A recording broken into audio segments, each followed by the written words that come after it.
Bonsoir à tous et à toutes qui nous suivez sur AM Web TV à travers les réseaux sociaux, bien sûr sur Facebook,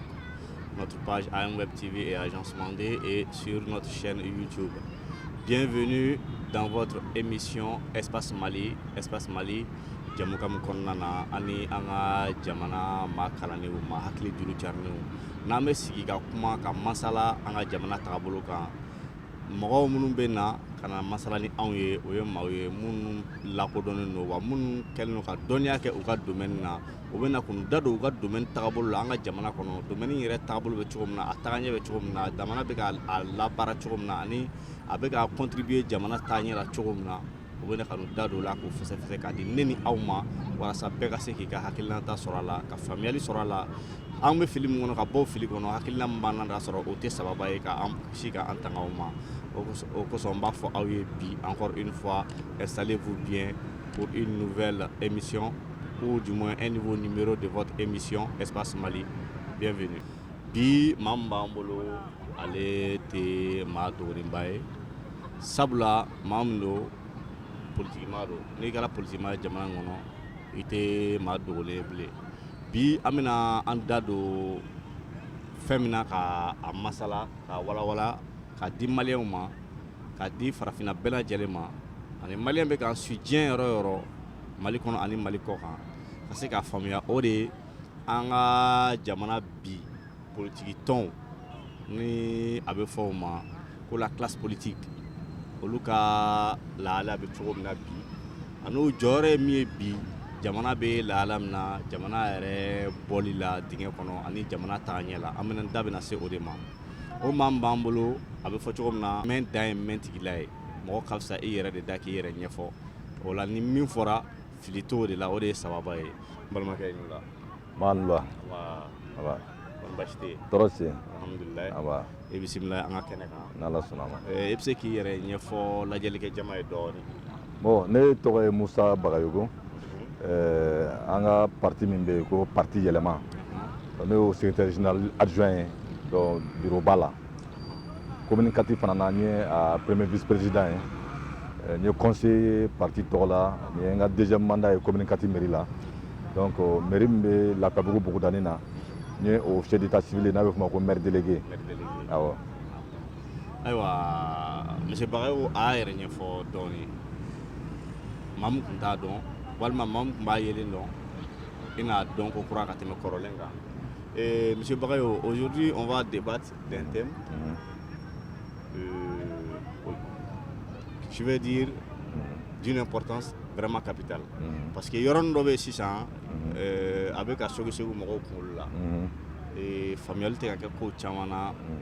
politique tɔnw ka fanfɛ dɔɔni donc bi ne bɛ n'i ɲininka fɛn min na comment se sent la classe politique malienne aujourd'hui an bɛ nin état min na jamana kɔnɔ aw ka politique tɔnw a bɛ cogo di. Bon, anw ka politique tɔn baasi t'an na an bɛ baaraw la terrain kan ka kalata nataw labɛn voilà donc ani fana an hakilinaw ye min ye jamana jɔli la transition kɔnɔna la an bɛ ka o fɔ bɔlɔlɔw kan k'o fɔ fan caman fɛ an hakilina ye min ye donc jamana jɔli la ani transition kɔnɔna la bon ni ala yɛrɛ ye sini kɛnɛya di donc semaine wɛrɛ donc an ka parti jeunesse ani musow o yɛrɛ bɛna congrès kɛ voilà donc vraiment parti yɛlɛma baasi foyi t'a la bi an bɛ ka baaraw kɛ donc comme kɔrɔlen. Mais la classe politique malienne en général, dans l'ensemble, comment les choses se passent? Ni ye ne ɲininka classe politique bilama o ye ne hakilina ye dɛ parce que n tɛ se ka kuma politique mɔgɔ bɔ place la mais bi ne bolo classe politique sumalen don parce que an bɛ transition kɔnɔla la ani kalataw fana bolodalen don nin wagati tun kan ka sɔrɔ mouvement caman bɛ yen lajɛw bɛ ka kɛ réunion bɛ ka kɛ conférence bɛ ka kɛ partout bɛ ka proposition kɛ k'u hakilinaw di transition kan ka hakilinaw di ka transition mɔgɔw dɛmɛ ou bien critique mun bɛ yen k'o kɛ ani fɛɛrɛ mun bɛ yen ka o boloda ani ka wuli ka ɲɛsin u ka tɔndenw ma quartierw la sigidaw la togodaw la ka u hakilinaw fɔ ani jamana bɛ bɔ nin dingɛ kɔnɔ cogo min na k'o ɲɛfɔ mais an ɲɛ b'a la pratiquement politique mɔgɔw partiw sigilen don donc mankan tɛ ka mɛn mankan fɛn fɛn bɛ ka mɛn o ye sanfɛla ye dɔrɔn ka ɲɛfɔli kɛ u ni transition cɛ la u ni premier ministre ka gɛlɛyaw ani u nisɔngoya kow ka ɲɛsin jamana kow ma donc dɔw bɛ transition soutenir na ka transition dɛmɛ bon dɔw bɛ transition contrôle la u baarakɛ bolo voilà bon donc ne bolo parti politique kan ka u jɔ jɔyɔrɔ min na ka hakilinaw ta ka fɛɛrɛ kuraw ta donc transition nin kɔnɔna la bon ne bolo mankan sumalen don bon hali ni mankan ma suma donc a kan ka ɲɛnamaya cogo min na bon ne bolo parti politique tɛ ka o baara kɛ ka wasa transition nin kɔnɔna la. Selon vous, la classe politique malienne aujourd'hui est un peu endormie? Oui, la classe politique malienne, en tout cas, est moins en mouvement par rapport à ce qu'elle devait faire comme travail. Et en tant qu'homme politique et un cadre de l'un des plus grands partis du Mali, et puis c'est comme une force, ou bien hakilina jumɛn bɛ yɛrɛ la sisan pour que o sunɔgɔ in o farifaga min bɛ classe politique la o k'o bila et puis bɛɛ ka wuli k'i ɲɛsin jamana baara in ma. O farifaga bɛ bila togoya saba la. Il faut que partout k'a dɔn k'a fɔ Mali nin ye bɛɛ ta ye n'i y'a ye k'a fɔ alenw bɛ yen bi anw parti bɔ yen anw bɛ fanga ɲini na an bɛ ka fanga ɲini Mali de kɔnɔ an bɛ ka ɲini Mali de bon bi Mali ko yɛrɛ gulonnen don donc an bɛɛ ka wuli ka baara kɛ baara saba bɛ se ka kɛ a baara fɔlɔ ye min ye ka hakilinaw ka sigili kɛ ka ɲinini kɛ ka hakilinaw labɔ k'o di an ka transition ɲɛmaaw ma u ka baara kɛ n'a ye. Donc ani ni transition bɛ ka taa sira min fɛ n'a ma ɲi ka to ka alerte kɛ u la sɔmɛ a bɛ ka taa nin cogo la o ma ɲi. Sabula maa kelen se k'a bɛɛ ye. Voilà o y'a fɔlɔ ye a filanan u yɛrɛ k'u sen don a la donc transition mɔgɔw fɛ walasa jamana ka bɔ nin kɔnɔna la kalataw ka kɛ basigi kɔnɔ a sabanan ye min ye u ka wuli ka se u ka tɔndenw ma togodaw la sigidaw la quartierw kɔnɔ ka u ka hakilinaw fɔ ka basigi kuma fɔ transition yɛrɛ ye mun ye gɛlɛya jumɛnw bɛ an kan ka mun de kɛ walasa an ɲuman bɛ bɔ nin na. Donc parti politique kan k'o baara saba kɛ voilà donc ka tɔndenw kunnafoni ka sigidaladenw kunnafoni walasa u ka u sen don transition na ale yɛrɛ fana k'u sen don a la ani ka hakilinaw di ɲɛmaaw ma hakilina mun bɛ se ka bɛn ni basigi ni kelenya sabati an ka se ka bɔ transition na kalata ɲumanw ka kɛ donc ne bolo u bɛ se ka o baara saba kɛ mais gɛlɛya min bɛ yen o ye politique mɔgɔw yɛrɛ tilalen don parce que nin wagati la normalement majorité man ka kɛ opposition man ka kɛ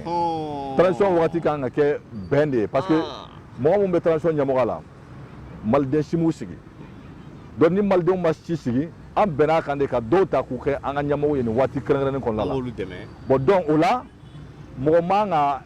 kɛ pour ou bien contre an bɛɛ kan ka fara ɲɔgɔn kan k'u dɛmɛ mais a fana bɛ dépend u yɛrɛ la u yɛrɛ baarakɛcogo ani u bɛ se partiw ma cogo min na. Donc o fana ye gɛlɛyaba ye il faut que transition mɔgɔw k'o yɔrɔ faamu donc k'a dɔn fana ka fɔ bon kalata ma ale sigi maliyɛnw b'u sigi u sigira bɛnkan dɔ de la u kan ka fɛɛrɛ bɛɛ kɛ ka classe politique bɛɛ fara ɲɔgɔn kan ni tun ye ancienne majorité ye o ni tun ye opposition ye o o ka bɔ a la k'o bɛɛ bila voilà mais tant que transition mɔgɔw fana bɛ baara kɛ n'o hakilina ye k'a fɔ nin ye ancienne majorité ye donc nin ye opposition ye bon ancienne majorité mɔgɔ an b'u dɔn u tɛna fara an kan parce que u b'an juguya la donc n'u fana y'o bisikiw ta donc a bɛ gɛlɛya parce que n'o fana kɛra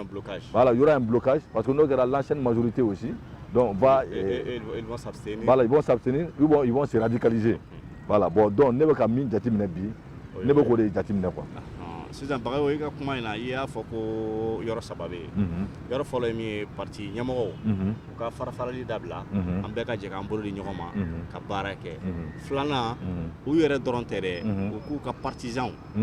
olu fana la sensibiliser ka ɲɛsin fasojɔ ma sabanan u ka u impliquer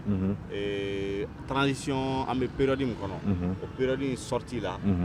ka se élection ma mais yala est-ce que blocage dɔ tɛ yen est-ce que aujourd'hui la classe malienne est impliquée dans la gestion du pays comme elle l'aurait souhaité par la transition? Oui et non, parce que aujourd'hui les partis qui sont dans le gouvernement de transition estiment qu'ils sont suffisamment impliqués et associés à la gestion des affaires publiques. Donc parti mon gouvernement qu'on a aussi ça. Donc il y a une question posée au coup. On va voir effectivement en sendona là, en meka jati, en be bara là, kosebe. Mais peut-être parti mon sema doit là. Donc c'est que ah non, on donne créfedi.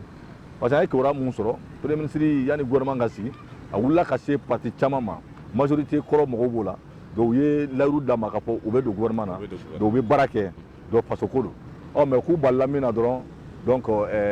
gouvernement sigira alors que tout foro ku ka sebe do di bon donc au fɛn façon o bɛ se ka jateminɛ ka fɔ an dɛnna kɛrɛfɛ o donc anw sen t'a si la tugun voilà donc pour que k'i ka ɲininkali jaabi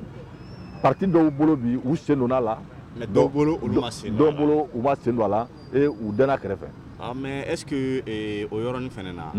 est-ce que an ka transition ɲɛmaaw est-ce qu'ils sont pas un peu méfiants parce que n'i ye mɔgɔ dɔn cogo dɔ la bon ni ko nana kɛ cogo dɔ fɛnɛ na ni est-ce que u tɛ k'u méfier dɔɔni est-ce que u sirannen tɛ. bon ne bolo n t'a dɔn n'u sirannen don ou bien n'u ma siran mais ne bolo u man ka siran et u man k'u méfier parce que n y'a f'i ye cogo min na n'a y'a sɔrɔ kalata de ye ɲɛmaaw sigi transition ɲɛmɔgɔw sigi siranni t'o la o maliyɛnw de ye ne sigi anw sigi programme dɔ de b'an bolo donc ni mɔgɔ min ma jɛn n'o ye o y'o kungo ye mais anw de sigira an b'an ka baara kɛ donc réforme fɛn fɛn ka d'aw ye baara fɛn fɛn ka d'aw ye a b'o waleya parce que légitimité b'aw la mais ni aw nana nin condition na donc mɔgɔ si ma aw sigi fo bɛnkan de y'a to aw kɛra ɲɛfɛ aw man ka méfier mɔgɔ la o parce que ancienne majorité o maliyɛnw de don a tiɲɛn'u bolo mais u t'a yira k'a fɔ u ka den kɛrɛfɛ donc a dilanni na bon donc ni kalata ma i sigi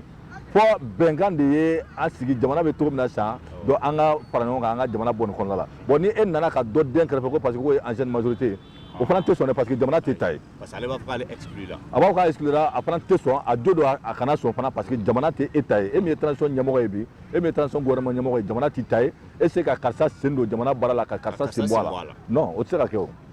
voilà donc ni kalata de kɛra min ka sigi o de bɛ se ka dɔ sen bɔ a la ka dɔ sen don a la a ka baarakɛ bolo la parce que maliyɛnw de ye ale suganti et ale ye layiru ta maliyɛnw ye ale de bɛna juger ale ni maa mun ye taabolo kelen a b'a dɔn ni mɔgɔ mun bɛ jaabi ɲɛnama sɔrɔ ɲɔgɔn fɛ parce que n'a ka mandat banna maliyɛnw b'a juger voilà bon dɔw la i bɛ se ka dɔw exclure n'i y'a dɔn k'a fɔ i ni mun taabolo tɛ kelen u se k'u dɛmɛ k'i ka résultat di mais nin na an bɛ camancɛ fanga de la donc mɔgɔ si man ka exclure transition mɔgɔw man k'i méfier mɔgɔ si la u kan ka baara kɛ ni bɛɛ ye maintenant ni min ye waleya kɛ waleya min bɛ na ni sigana ye k'a fɔ ko a hakilinan tɛ transition dɛmɛni ye o bɛ se ka sen bɔ a la en ce moment mais u tigiw sen don baliya la k'u ye ten dɔrɔn k'u bisigi parce que u ye baara kɛ majorité kɔrɔ fɛ o ye filiba ye awɔ. ala i b'a dɔn baara bɛɛ la a bɛ fɔ ko ala ka mɔgɔ kisi fili ma parce que fili de bɛ se k'i bila jaabi ɲuman dɔ tun bɛ e yɛrɛ kɔnɔ a ŋaniya b'i la yɛrɛ ka kɛ fili bɛ se k'a to i b'a sira jɛ donc ala n'a sɔrɔ o b'o fili kɔnɔ ala k'o bɔ o fili kɔnɔ parce que e ka kuma in b'a jira d'une part classe politique mɔgɔw bɛɛ lajɛlen faralen ɲɔgɔn kan volonté bɛ mɔgɔw la ka baara kɛ ɲɔgɔn fɛ mais yɔrɔnin dɔ la il y a un certain blocage parce que transition fɛnɛ o dɔw exclu la mais minnu tala en compte minnu u ye minnu approché k'u gɛrɛ o la n'olu bɛ ka baara kɛ olu fɛnɛ ma ne hakili la dɛ yɔrɔnin dɔ la olu fɛnɛ tun kan ka fɔ bon an ni ninnu bɛɛ de ye politiciens ye hali n'an tɛ hali ni divergence bɛ yen mais a ye bɛɛ inclus an ka baara kɛ donc faut ka mɔgɔw inclusion kɛ à tous les niveaux. o ye hakilina ɲuman ye e yɛrɛ n'a ye politikiman ye ni hakilila sera k'o ye ka dɔn ko jamana kɔnɔ ko bɛɛ kan ka lajɛ ka fara ɲɔgɔn kan ka baara kɛ o b'a jira jamana tagaɲɛ ko do kɔnɔ il faut reconnaître aux gens u ka baara ɲuman ani u ka volonté ɲuman mais an bɛ taa ɲɛfɛ dɔɔni transition in bɛ yɔrɔ min na bi n'i ye transition in ta k'a lajɛ e yɛrɛ hakili la transition ka baara kɛ cogo politique yɛrɛ kelen tɛ bilen de façon générale n'a fɔra k'e ka analyse dɔ di sisan e bɛ se ka mun fɔ transition ka baara kɛra bon u y'u ka transition mɔgɔw y'u ka 100 jours bilan présenté gouvernement bon ne tɛ a bilan jugé n kɔni bɛ se ka min jateminɛ ne bolo u ŋaniya ka ɲi ils veulent bien faire u b'a fɛ ka baara kɛ ka ɲɛ mais fiɲɛ dɔ b'u ka baara la o ye approche ye ani la personne même du premier ministre ni ko ko fɛn min b'u ka baara la n'o ye approche ye baara kɛcogo parce que u bɛ maliyɛnw ka baara de la n'i bɛ maliyɛnw ka baara la n y'a fɔ cogo min na bɛɛjɛ fanga cɛmancɛ fanga wagati n'o ye transition ye a kan ka kɛ bɛnkan kɔnɔ donc ni baara fɛn o fɛn bɛ boloda a kan ka ɲini bɛɛ fɛ bɛɛ ka faamu bɛɛ ka jɛn n'a ye ni bɛɛ ma jɛn ou bien fanba ka jɛn n'a ye mais ni fanba ma jɛn ni baara min ye o ka bila fɔlɔ donc kɔfɛ o bɛ ta parce que cɛmancɛ fanga de don misali la organiser des élections bon premier ministre ko a b'a kɛ a ni b'a kan ko parce que kalata min tɛmɛna n'o nana ni kɔlɔlɔw ye parti politique ko classe politique ko ka organiser unique sigi donc bɛɛ y'o fɔ mais sisan waati laban ninnu na parti politique je crois que 70 partis politiques un regroupement avec des associations politiques o ko bi ko bon organe politique organe unique ni a sigili ka bɔ a ma fɔlɔ parce que u bolo wagati min tɔ tora o ka surun a baaraw se ka kɛ ka kɔn ko ka jaabi ɲɛnama d'a ma donc ko ka a bila bon alors que premier ministre ko dɔ a bɛ kɛ de bon donc gɛlɛya b'o la parce que e ma kalata ma aw sigi fɔ bɛnkan dɔ de y'aw sigi non ni mɔgɔ fanba fana ko bon anw tun ye nin fɔ mais sisan anw bolo c'est pas opportun a ka bila donc kana a sama i b'a ɲini k'u la faamu u ka se k'a faamu ka don a da fɛ mais n'u ma sɔn i b'a bila surtout que transition sariyaw ko ale tɛna kɛ premier ministre tɛna kɛ candidat ye tugun bon ni politique mɔgɔ mun bɛna kɛ candidat ye n'o tun ko organe unique mais sisan n'o ko non an ma sɔn a ma a ka to yen ni kalata kɛra ala k'an kisi ni gɛlɛya bɔra la ale bɛ kuma da sɔrɔ an tun ka mɛn nin k'aw yɛrɛ de ma sɔn donc ni contestation tɛ yen dɛ parce que organe unique aw ma sɔn a sigi ma contestation mais n'a ko k'a b'a jagoya k'a sigi donc ni tɔw fana y'u ban a bɛ na ni blocage ye donc o y'a fɔlɔ ye assise nationale de la refondation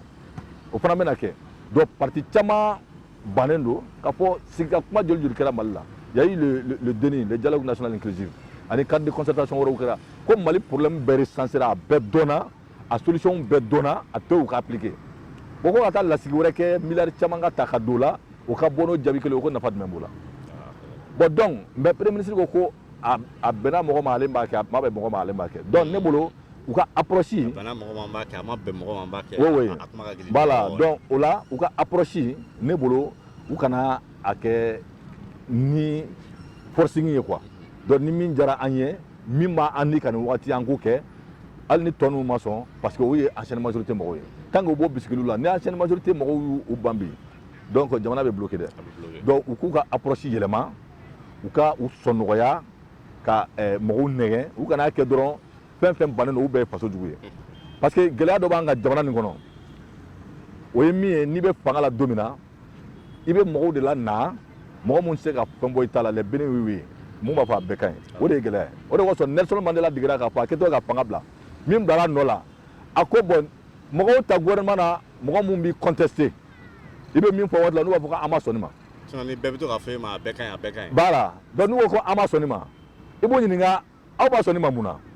a dɔw kun jumɛn na bon n'u y'a kun fɔ a dɔw la u bɛ bɔ ni kun ye o kun yɛrɛ bɛ dɛmɛ k'i ka baara dilan bon mais n'i y'a kɛ dɔrɔn n bɛ mɔgɔ fɛn fɛn ta bɛɛ ka ten fɛ dɔrɔn o ye jugu ye voilà bon donc bi Mali a kɛra politique tɔn ɲɛmaaya ye a kɛra association ɲɛmaaya ye a kɛra jamana ɲɛmaaya ye bon o de bɛ yen ya donc les voix discordantes u tɛ sɔn ka u gɛrɛ u la tant que tu n'es pas d'accord avec mes idéaux voilà mon ennemi justement donc ɲɛmaa ni ɲɛmaa ye fɛn fɛn fɔ bɛɛ ka sɔn o ma mɔgɔ kana ɲɛmɔgɔ hakilina sɔsɔ voilà donc o gɛlɛyaba fana bɛ an kan voilà donc ne bolo transition nin u ŋaniya ka ɲi baaraw taabolo ka ɲi mais gɛlɛya fila min bɛ yen o ye approche ye u baara kɛcogo donc u kana forcing kɛ u k'a lajɛ mɔgɔw ka mɔgɔw hakilina ɲini ka fɛɛrɛ kɛ mɔgɔw ka sɔn fɛnw ma yanni u ka kɛ u kana kɛ dɔrɔn jama sɔnna jama ma sɔn anw bɛ nin baara kɛ o y'a fɔlɔ ye a filanan ye min ye fana donc u ka k'a fɔ dɔrɔn mɔgɔ minnu ma sɔn u ye faso jugu ye alors que a dɔw la u hakilina ka ɲi a bɛ se ka kɛ hakilina ye a ka ɲi voilà donc ani daluya mun b'u bolo o daluyaw sabatilen don o fana ye gɛlɛya ye bon gɛlɛya wɛrɛ min bɛ yen o ye ça c'est la personne même du premier ministre premier ministre yɛrɛ ka personne ye problème ye hali n'a sɔrɔ a ŋaniya ka ɲi en quoi la personne du premier ministre même poserait problème pour plusieurs raisons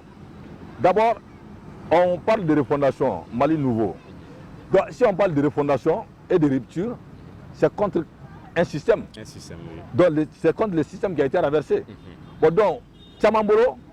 premier ministre yɛrɛ tɛ mɔgɔ ye min bɛ se ka Mali kura baara kɛ parce que Mali kɔrɔ a ye baara kɛ Mali kɔrɔ la donc IBK min taara ni transition sigiyɔrɔ dɔ la ni o bɛ ka transition min bɛ ka IBK ka baaraw yɛrɛ bɛɛ yugujugu ka bɔ yen ale tun b'o gouvernement na ale yɛrɛ tun y'o kumalasela ye n'o ye porte parole ye bon donc parti ba ma ancienne majorité mɔgɔ mun binna anw de y'an ka fanga sɔrɔ maliyɛnw de ye anw ta anw fana ye e wele ka na fara an kan e yɛrɛ kɛra an ka kumalasela ye donc e bɔlen gouvernement o su kɔni o suma k'o dugumajɛ e nana kɛ fanga sina ye ka fanga bin donc ka tila ka na kɛ premier ministre ye donc maintenant ka a kɛ yɛrɛ ka kɛ anw yɛrɛ kɛ ɲugunnamɔgɔw ye donc ka an fana tɛ sɔn o ma donc e tɛ se ka Mali kura ko fɔ parce que e a tiɲɛni na e ni n'a y'a sɔrɔ a tiɲɛna an bɛɛ tun bɛ yen donc o gɛlɛya fɔlɔ bɛ premier ministre kan o gɛlɛya fɔlɔ bɛ premier ministre bon gɛlɛya filanan ye min ye premier ministre ye politique ɲɛmaa ye parce que parti b'a bolo bon donc hali n'a y'a sɔrɔ a ŋaniya ka ɲi a bɛ se ka bisigi premier ministre ye politique ɲɛmaa ye ani a ka parti ni parti wɛrɛw bɛ kulu kelen na bon a bolo bɛ fɛnw na a bɛ se ka kow sama ka fɛɛrɛ kɛ fɛn fɛn bɛ gouvernement baara k'a lasama ka ɲɛsin a ka parti ma ou bien parti a ka parti bɛ kulu mun na walasa kalata nata o bɛ se ka favoriser ka tɛmɛ parti tɔw kan donc premier ministre o bɛ se ka bisigi donc premier ministre kan ka kɛ mɔgɔ ye min tɛ parti la issu de la société civile quelqu'un de neutre a ma i bɛ k'a ka fanga kɛ donc parti ɲɛmaa tɛ donc le fait que premier ministre ye politique mɔgɔ fana ye alors que a bɛ k'a fɔ ko politique mɔgɔ ninnu de alors que a bɛ k'a fɔ ko politique mɔgɔw de ye jamana tiɲɛ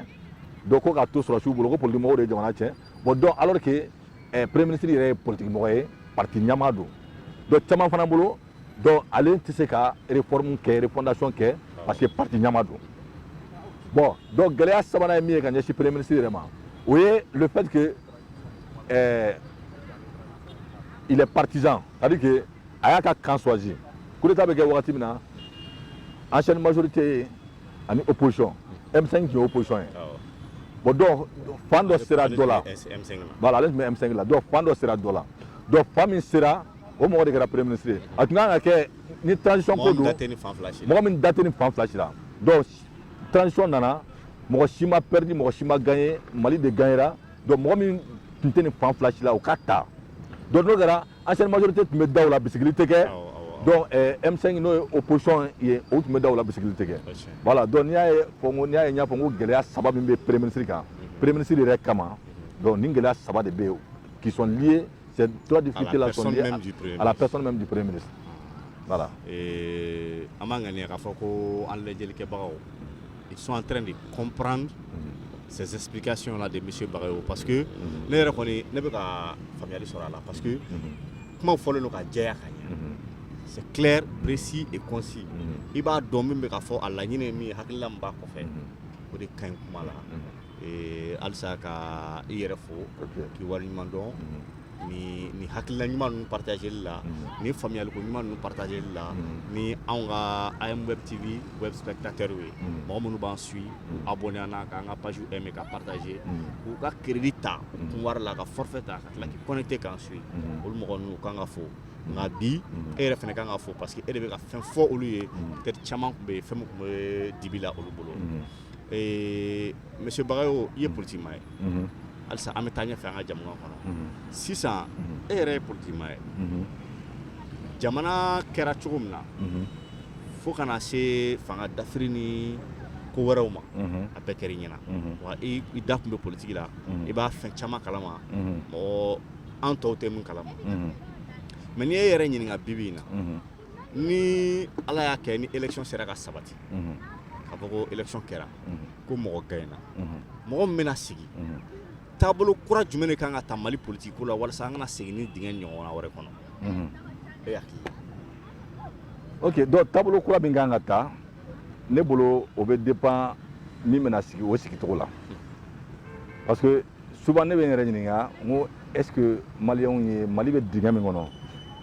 est ce que maliyɛnw ye a faamu a dingɛ dunya dɔn wa est ce que même les acteurs politiques n'ont pas suffisamment pris conscience donc du degré du mal profond dans lequel nous sommes plongés parce que il bɛ dɔw kumakan ou bɛ agissement sugu dɔw ye i t'a faamu nin bɛɛ bɛ tɛmɛ sisan ni kalata waati nana se i b'a ye tugun ni mɔgɔw t'a ɲini ka candidat dɔn nin ye jɔn ye programme jumɛn b'a bolo a degera ka baara kɛ yɔrɔ jumɛnw na donc a ye résultat jumɛnw sɔrɔ mais a bɛ dɔn dɔrɔn mɔgɔw bɛ kala ta dɔrɔn nin ye somɔgɔ ye o sera ma ko n ka voter a ka candidat ye bon voilà a caman yɛrɛ la a tɛ kɛ kunkoloko ye donc a bɛ kɛ somaya ko ye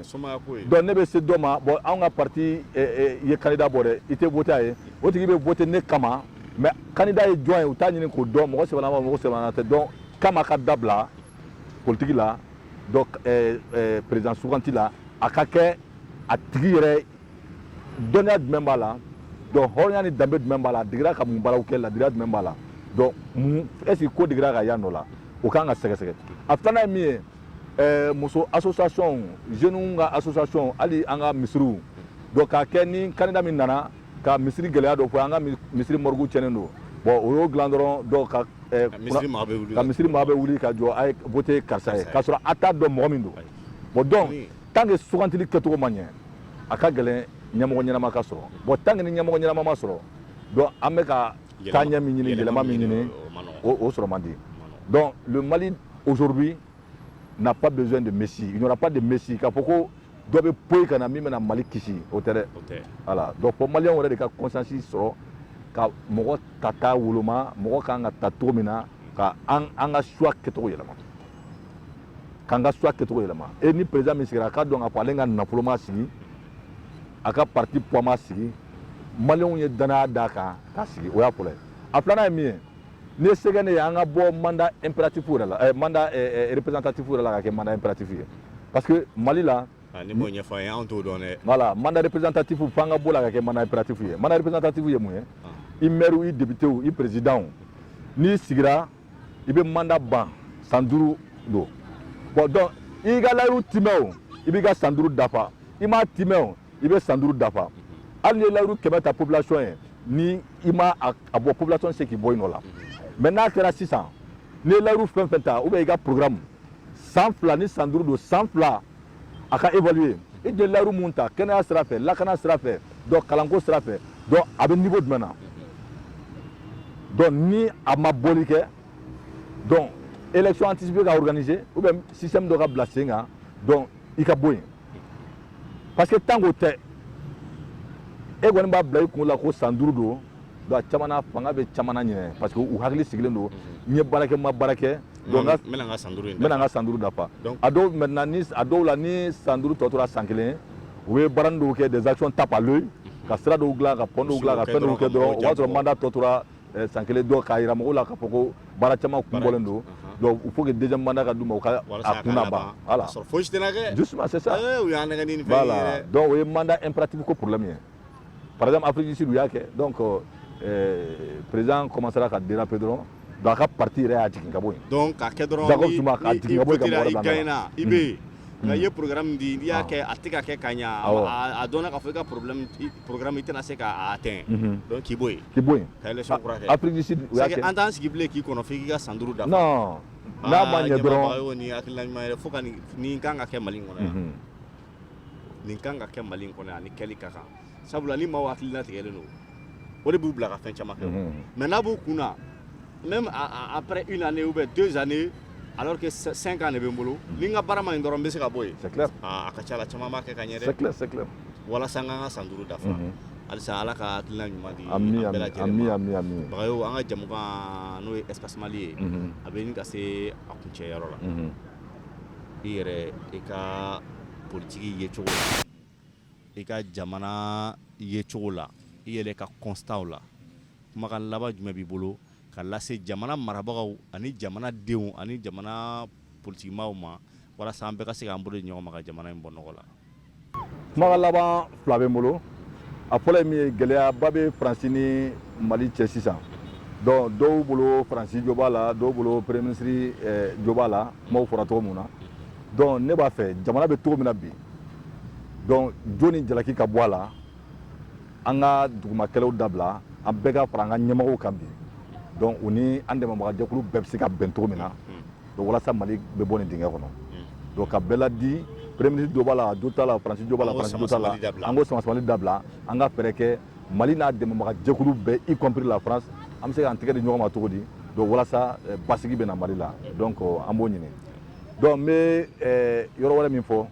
o ye maliyɛn bɛɛ an bɛɛ k'an bolo di ɲɔgɔn ma an ka transition nin dɛmɛ jamana ka bɔ nin cogo la parce que ni i ye kɛlɛ kɛ i tɛ ka premier ministre kɛlɛ i tɛ ka président kɛlɛ i bɛ ka Mali in de kɛlɛ parce que alenw bɛ taa Mali bɛ to yen donc ni baara ɲɛn'u bolo président min bɛ sigi o bɛ lafiya mais ni baara tiɲɛn'u bolo président min bɛ sigi a bɛna dingɛ kelen donc a bɛna dingɛ kelen de sɔrɔ yen donc an b'a ɲini bɛɛ fɛ an bɛɛ ka Mali ka intérêt lajɛ